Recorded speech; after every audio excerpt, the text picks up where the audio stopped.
You are listening to the Unnormal Paranormal podcast with historian and folklorist Shannon Jones in A Virtual Victorian Ghost Story Museum, Part 2 of 2.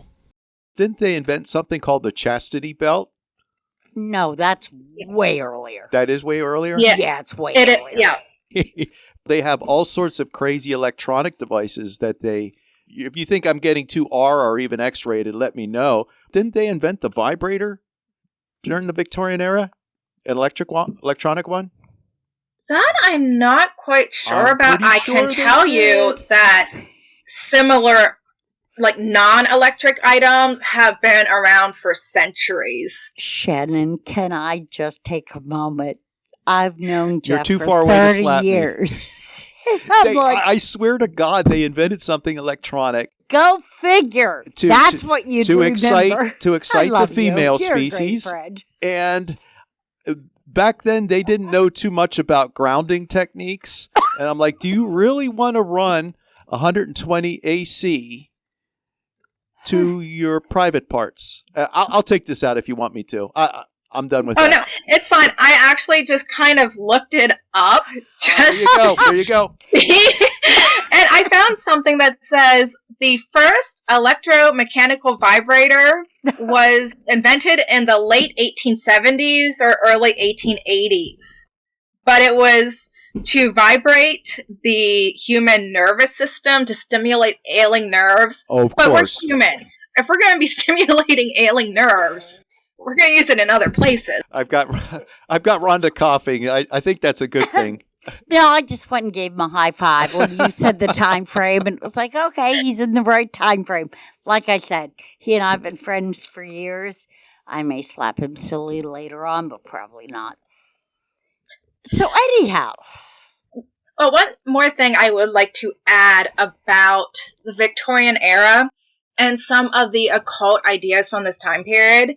Can also keep in mind that Queen Victoria she was the queen of a lot of things. You know, you got England and the whole United Kingdom area, Canada, Australia, and also she was the Empress of India. And so all the different religions and ideas that were in India are now making their way to Victorian England as well. I mean, probably through their wars. Yep, there was wars, and then you had uprisings, because the British seemed to bring out uprisings in different areas. So there's a lot of kind of occult ideas that come from the East during this period, but a lot of it's kind of dubious history. Like, you'll hear things coming out about yoga and all this different stuff, but I don't have all the facts behind it to give you definite answers. There was one big thing that came from this time period. Now I can't think of what it was, but my brain wants to translate it to snake oil salesmen. Yes. So probably the same idea. It's hard remembering everything. It sure is. Thank God that neither Jeff nor James nor I have to remember everything, and we're not calling you that you have to remember everything I told you that Shannon offered a cornucopia of I was everything. So psyched to have a chance to speak with you.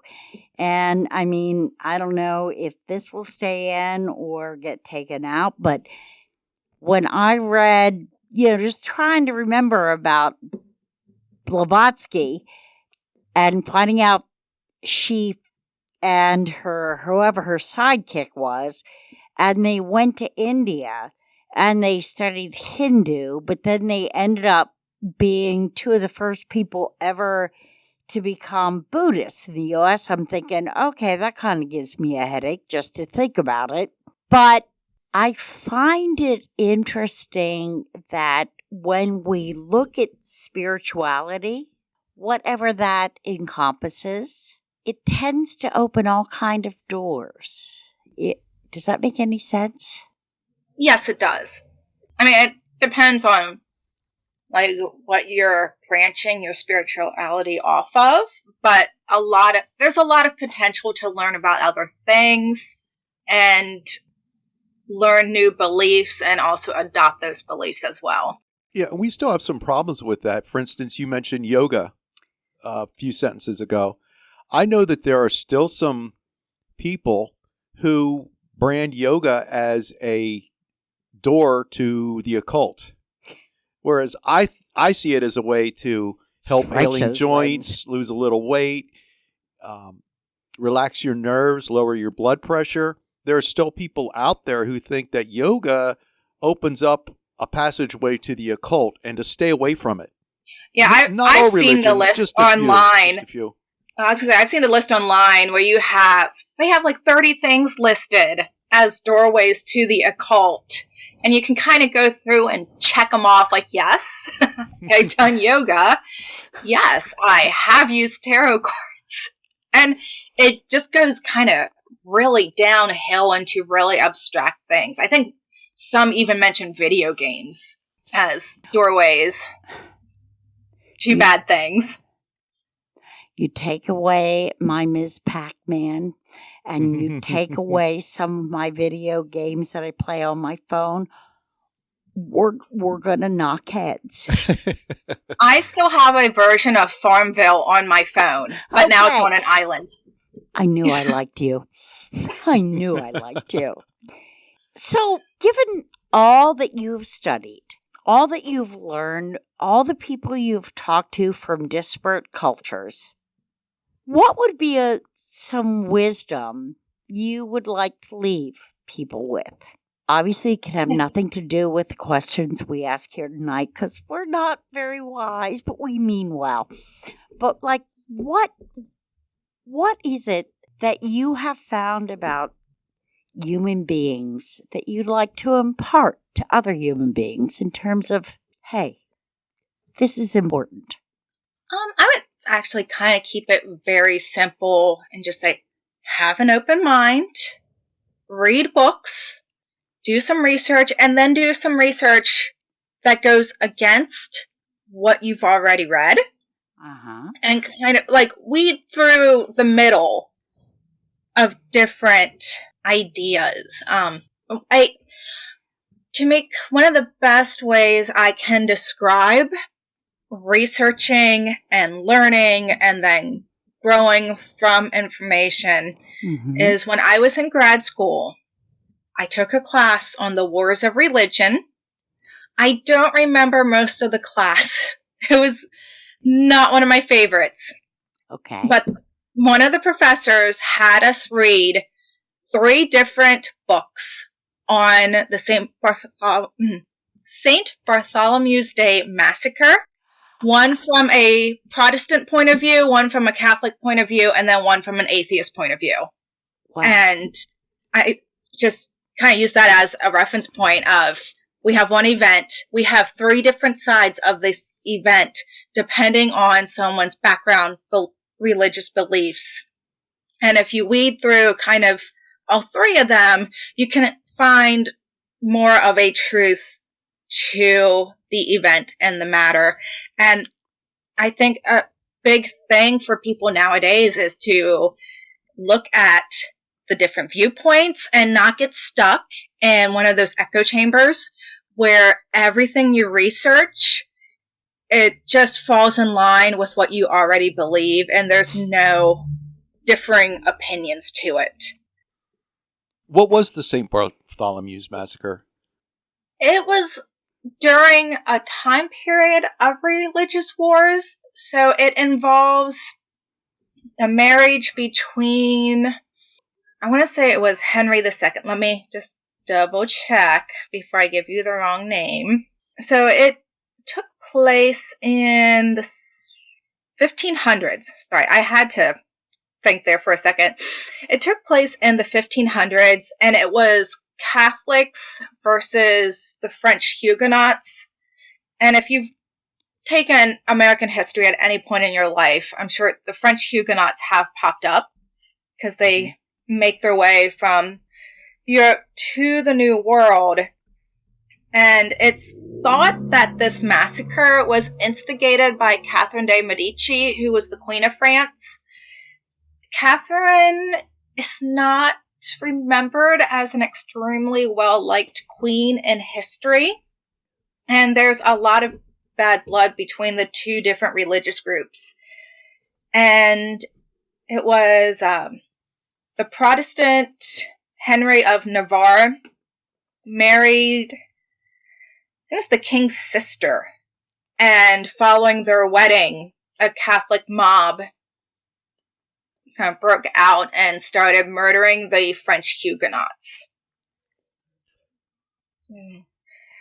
I'm trying to remember all the details to it. Like I said, that was not one of my better classes. For some reason, the French and just wars of religion, and then in American history, the age of Jackson with Andrew Jackson and the War of 1812, I really just fall off on both of those. But that's kind of the general gist of it, that it was French Huguenots versus Catholics. Okay. Kind of reminds me a little bit of my own family. I don't know if I should draw them into that. But in 1969, my sister, she's quite a bit older than myself. She married a Lutheran, a WASP. And I remember there was a little bit of consternation between both families, I think. And that was as late as 1969. So you can imagine centuries before that. Right. Especially when there was so much animosity between Catholics and Protestants anyway during that time period. Mm-hmm. Yeah. It always amazes me when I look at my own family tree or certain points of history, and it's like, oh, wow, this religion married this religion. Like, I'm actually really surprised considering other events that went around the same thing. I do believe that for Henry of Navarre to marry the French king's sister, that he had to convert, or at least pretend to convert to Catholicism for the wedding to take place. Okay. Jeff and I are kind of looking at each other right now because we have been friends for 30 years. And he's from a Catholic family. And I was raised Lutheran or Catholic light. And I'm like, man, my life was so much easier than yours. Yeah, well, I don't want to make it about religion, but there is a certain, even topics nowadays in the contemporary world we speak of, I'll be thinking of things and I'm like, oh my God, should I really be doing this? Yeah, religion still does play a huge role in our lives today. There's good and bad to it, but we don't have all the answers, just like people back then didn't have all the answers. Right. Although sometimes they thought that they did, and they tried to work off of that. But yeah, I've been at festivals to talk about folklore, and like I said, I do a mix of the medieval and the Victorian and the local. And I've had people come up to me and just tell me that I'm talking about demons. It's like, no. I mean, from my point of view, I'm not talking about demons. You know, I'm not bringing that religious aspect into it. I'm talking about stories and experiences that people have had. And for various reasons, I don't see this as something bad or demonic, but that's their point of view that they had to tell me about. Would you like to come back on and talk to us again? I'd love to. I do have one last question, and this is something about going back to Pennsylvania. We're here in the Harrisburg, Pennsylvania area, and you mentioned river pirates. I asked you earlier about the river pirates, and were they from the Susquehanna River? Because when we think of pirates, we think of Blackbeard and those guys make you walk the plank, and push you over and things like that. But Harrisburg, Pennsylvania had river pirates, and we do get local listeners. So could you explain who the river pirates were? And they're still not around nowadays, obviously. No, but it's going to be a lot later than most people would probably think for them. Okay.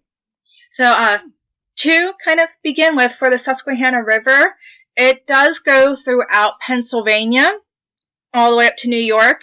and then down to the Chesapeake Bay. Right. And there were your typical famous pirates kind of going through the Chesapeake Bay area. I've seen mentions of Captain Kidd being there. There was a Captain Turner that came through there. So that is kind of your starting point for the big names, if anyone is interested in them. But for the river itself and the Harrisburg area, river pirates kind of take on different forms. You have people who were attacking people traveling the river, because traveling up and down the Susquehanna was sometimes a lot easier than going over or along the mainland. And for the European settlers, it also meant if they went right down the river, they would not be coming into direct contact with the native tribes around here. And for some of them, that was better for them because of bad relations that come up throughout our history. Right. But beyond the boaters who would be attacked by pirates, we also had people who would use the river to go to certain areas. For example, we have Frank G. Hull, who went with a gang of what was called river pirates from the Harrisburg area, and they would take boats down to Lemoyne and get off to rob the freight train cars. And then they would bury their loot along the Susquehanna. And what's really interesting with Frank Hull is we're talking early 1900s for that group of river pirates. That's back when you could get away with it. I mean, he didn't really get away with it, but all of my information on Frank Hull comes from the old, like, Harrisburg Telegraph and the Independence and the old newspapers for the Harrisburg area. And Jeff is somebody who has, and I have not followed him there, but the Harrisburg Telegraph is a paper he's gone back into so many times. It's fascinating how the people lived back then. It is. Well, if you ever get around to looking up this guy, there's one account, I think this one is from the Independence, and it dates to January 10th, 1906, where Frank Hull was sent to the Huntington Reformatory for burglary and larceny. That's kind of the headline of this article. And then after he paroled, it talks about him joining the river pirates and using motorboats to rob those freight cars in Lemoyne. And then they buried what they stole on an island on the Susquehanna. And the Susquehanna has many islands. Yes, it does. No idea where this was buried, if they dug it up, how much truth is to this story. I mean, it's in the old newspaper. Well, I would think that if they're reporting it in the newspaper, it would be factual, right? Who knows? But I do have a metal detector, and Rhonda's looking at me, and she's shaking her head. No. I would love to go onto the islands of the Susquehanna River and just do a sweep and see if you can get some gold. Come on, guys. You get a boat and you figure out a way to get out there. Currencies. I mean, you never know what you're going to find because, according to the newspapers, Hull buried the things he stole from the freight cars on the islands, and then he was caught and sent out to Eastern State Penitentiary. So if you're familiar with Pennsylvania Ghost... Oh, yeah, big time. Yeah. Eastern State has many stories, and he ends up getting out from Eastern State. He robs a bank and goes up to Ohio, where he's shot and killed by police up there. I love this And guy. he was killed in 1914. So like I said, it's a lot later than what you would think of for pirates. Right, but I mean, the guy was enterprising. He was daring. I wonder if he was from Harrisburg, and if he was from Harrisburg, if he came from, I don't know if you've ever heard of the old 8th Ward in Harrisburg. Yes. It was an area that was so decrepit and so dangerous, they had to tear it down. Yeah, like I said, I pulled this information from the old newspapers, and they didn't give a lot of background on him that I ever saw. And even trying to research him, there's not a lot on his background. He just becomes this famous kind of burglar and bank robber. Right. And then ends up dying in Ohio. Okay. And one of the big stories with him is that he had $13,100 that he had stolen that they could not find. Wow. And I didn't see. God. And that's in 1914 money. Guys, we're going. Yeah. I'm only half serious, but I mean, it's just No, he's 100% serious. going there and doing some sweeps. Of course, you got to watch out about Harrisburg. The Susquehanna has a lot of undertow. Yeah, it does. And you have to be semi-skilled with a boat to get to these islands. And I just don't do boats. Nope, me and boats, we do not get along. I do not do boats. And then if you come up past Harrisburg towards Halifax, we have more kind of river pirate stories that they're more legendary than historical. And I'm not sure what your time limit is for the podcast. You can go ahead and lay it on us. That would be fine. Okay. So in the 1700s, American Revolution and the French and Indian War time period, that was also another big time for river pirate stories in this area. But they're more legendary than historical. And if you go up the Susquehanna, it's towards New Buffalo, if you're familiar with the track. Okay. That's about 20 miles north. Yep. And it's along 11 and 15. There's a giant cliff called Gertie's Notch that is supposedly tied to river pirates, and that was another area that they used to hide their gold in and whatever else they stole.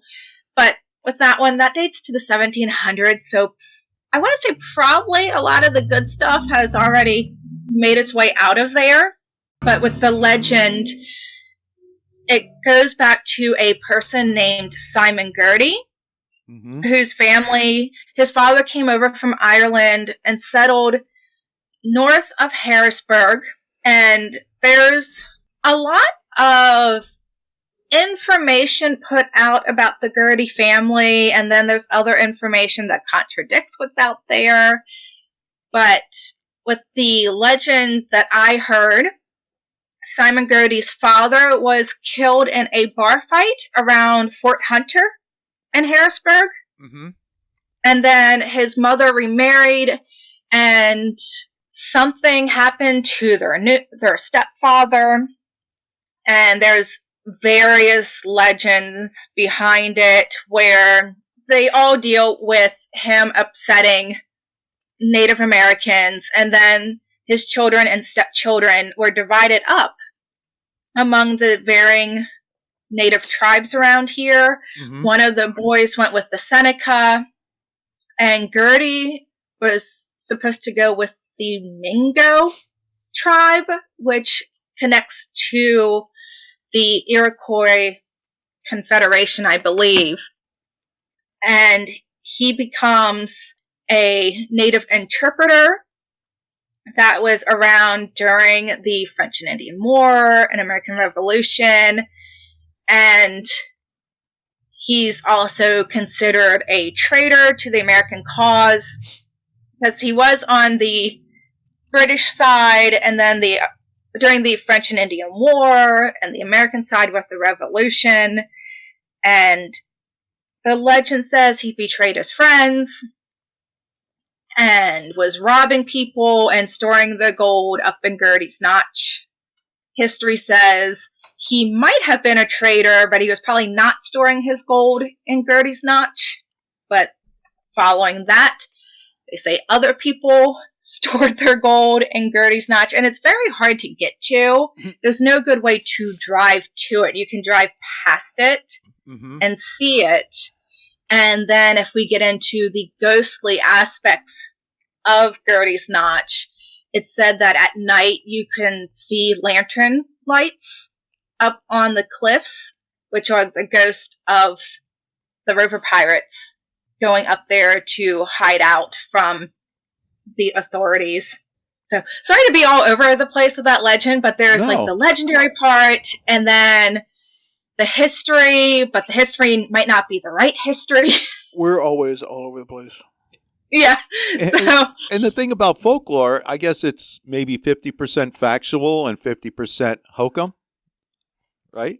And you can also say the same thing about old history, because you can pull a source, but like, well, the source is old, but is it right? And it's always a toss-up of what you're going to get. In the Harrisburg area, have you ever heard of the Paxton Street Boys? Yes, I have, and I go to the Fulton Opera House like all the time, and they still have the door that leads into what was the old jail there for when the Paxton boys did the massacre of the natives that were in the jail. Right. Now, didn't the Paxton Street Boys operate around the time of the American Revolution? Wasn't that the case? And they basically decimated a lot of the Indian population? They did. They basically took out the remaining faction of Susquehannock natives from around the Chickies Rock, Lancaster area. And it happened in 1763, where they went in to the village and murdered a bunch of the natives that were in the village, and then the European neighbors of the tribe kind of rounded the rest of them up with the idea of protecting them, and they put them in the jail as not to imprison them, but to try and keep them safe. And the Paxton boys broke in and killed the rest of them. So it was a huge blow to what remained of the Susquehanna population in the Lancaster County area. It's also called, when we deal with Susquehannocks, you'll also hear the name Conestoga. So this is normally referred to as the Conestoga Massacre.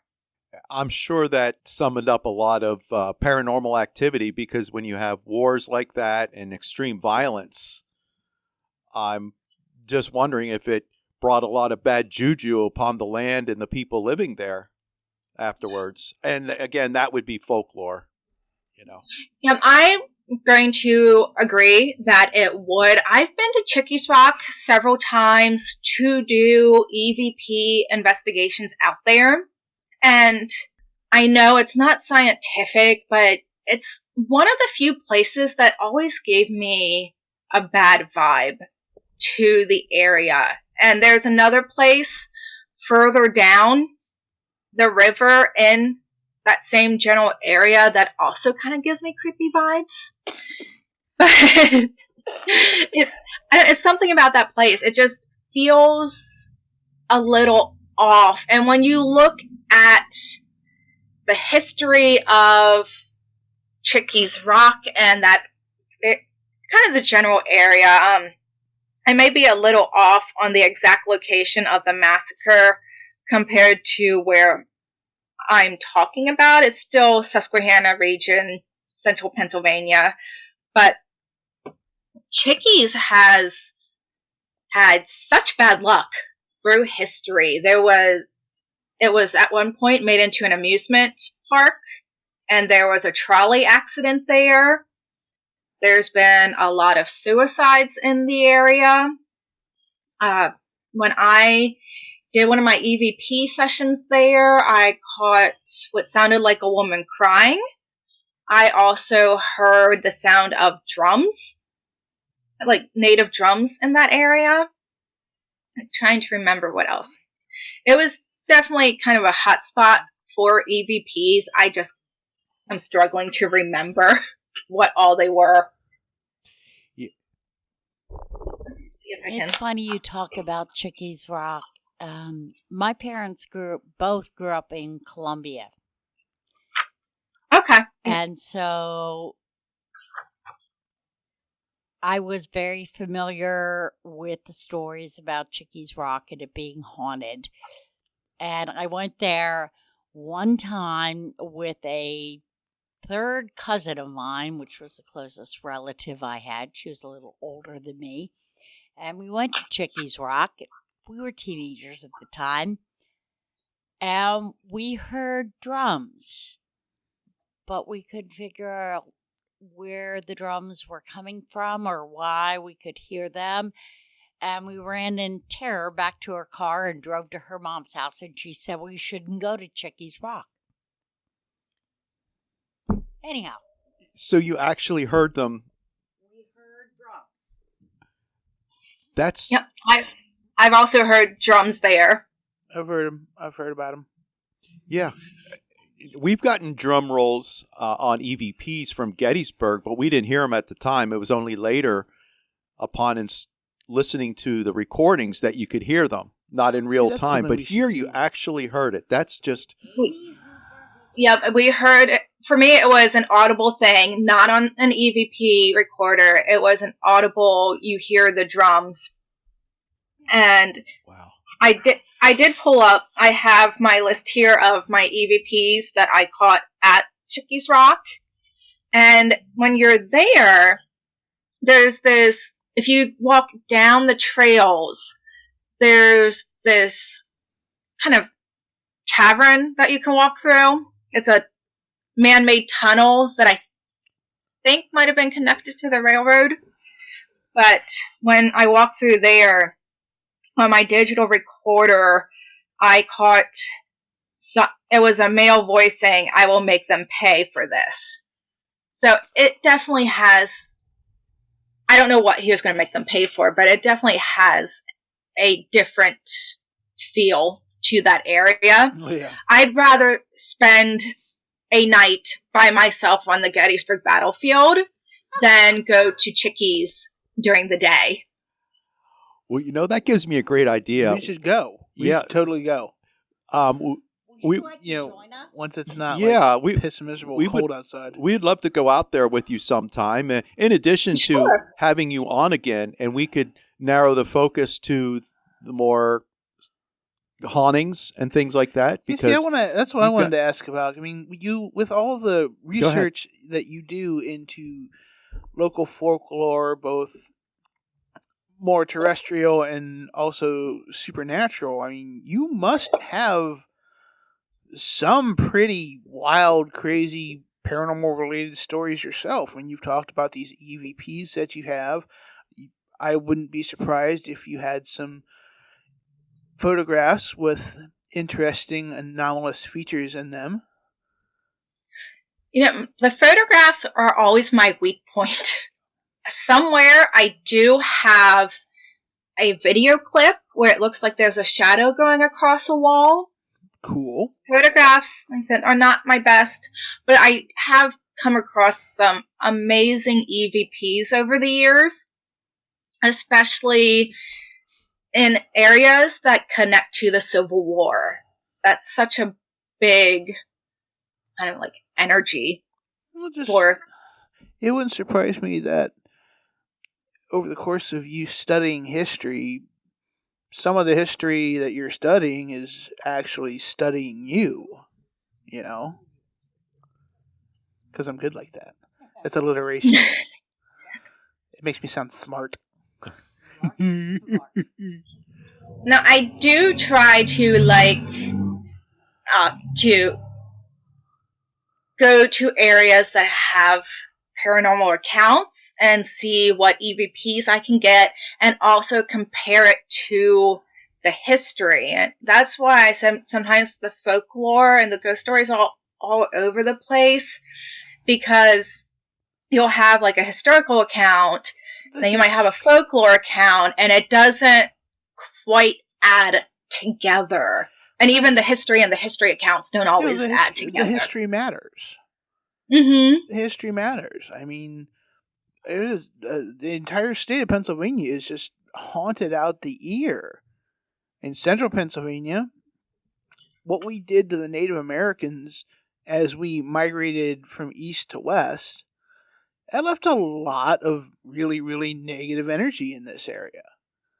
I mean, I've often considered central Pennsylvania to be a vortex of misery and suffering that I just can't escape from. But the energy out here is just so gloomy and oppressive. But he's a lot of fun at parties. I really am. You see how many golf balls I can stick in my mouth? It's 6. I was going to guess 7. So yeah, I'm not as young as I used to be.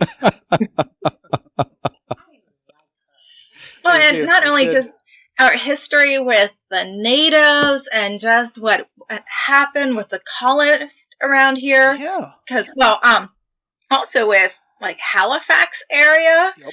One of our moments in history is that one of the colonists that came here and he bought a lot of the land in the Halifax area. He was murdered by a Native American. By all accounts, he was probably rightly murdered. He was not the best person to read about historically. No, he was not. But it caused this whole... there had to be a trial, and Chief Shikellamy, if you know Shikellamy, like Shikellamy State Park area. I actually am not familiar with the name. Yep, I'd remember a name like that. He got involved, and the natives that were involved had to walk to, I believe it was Philadelphia, for this trial. I don't remember all the details of it because it's been a while since the story came up. But yeah, there was a big trial about it. But this is also talking about early 1700s history. So the sources are not always all there and easy to access. Yeah. But yeah, we have the native history, colonial history, and then with central Pennsylvania, you have places like Gettysburg that is a different time period, but also creates a lot of unfortunate energy from the deaths and tragedies that occurred there as well. Yeah, I mean, is it any wonder that Pennsylvania is as haunted as it is? Yeah, and the one thing that I know about Pennsylvania history and the Indians is that in Carlisle, Pennsylvania, they had the Carlisle Normal School or Indian School that they had. I believe so. That they sent Jim Thorpe to, and there was also a man named Bender. You ever hear of a man named Bender, Chief Bender? It's a very vague note in my brain. He was one of the most talented pitchers that ever lived in baseball. He invented what's called the slider. And both he and, well, you would know this better than I would, both he and Jim Thorpe were basically reconditioned into the white culture, but they came from American Indian backgrounds. And both of them experienced extreme prejudice during their lifetimes. Anyhow, I go on tangents and things like that. But Chief Bender, he's actually a good study. He was extremely intelligent and, like I said, one of the most talented pitchers that baseball ever saw. Yeah, I have heard of the Indian schools, and I'm familiar with Carlisle. You lose me a little bit on the sports talk. Oh, that's okay. That's okay. We could switch to pro wrestling. That's okay. He's lost me for years on the sports talk. But anyway, I do realize that we've been on for over an hour now, and I think one is a sincere desire to have you on again, and also, do you have, based on that the hope that you come on again, is there anything that you would like to leave us with? Like, for instance, any links or plug your website or things like that, or where you're going to be speaking at? We can put my website in there. Okay. That works. The Victorian Museum website. Okay. And I think that's the big one. I have another website for just like my personal history work, but I do not keep up with that one as much as I should. You did also want a plug for something coming up in May, I think. You're about medicine and folklore. I'm trying to remember what it was that you had specifically said you wanted to talk about. I'm glad you reminded me. Thank you, because I did say I wanted to put this in here, and then it flew out of my brain. Fort Halifax Park in Halifax is having their annual Fort Halifax Day on the first Saturday of May. I can pull up the hours for you. It usually runs about 10 till 4. But let me double check on that since you can edit it. And it's not showing it to me. So Fort Halifax Day, first Saturday in May. They usually post something on their website for it. I will be there to talk about the folklore and uses behind plants in colonial America. Since a lot of my talking and history lectures deal with medicine and plants and folklore, and really it all goes together fairly well, and even just trying to jump from the medieval world to the Victorian is not always a huge leap because they just keep using the same things over and over again. I believe that would be called a quantum leap. Yeah. So, James, now here's our protocol. We have James who does our ending spiel. I got a thing. And can you still do it, James? Of course I can do it. All right. You do it better than you do. I've never done it. I would love to see you do it. No, thank you. That's what I thought. All right, big guy. Here we go. And this is the part of the show where I remind everybody that all of our episodes are hosted at www.unnormal. What's that look for? Huh? What? You give me a look like I got a third eye coming out of the middle of my forehead. www.unnormalparanormal.com. For free, completely for free. Anybody who charges you to listen to our episodes on another site is full of shit. And we need to know so we can sue them. Follow us on Facebook at the Unnormal Paranormal Community page. We are on Twitter at UnnormalPara. Like, follow, share our episodes around. Please, for the love of Christmas, share our episodes around. If you have questions, comments, you like us, you don't like us, you love us, you hate us. Did you miss Rhonda? Tell her you miss. Right, send us an email.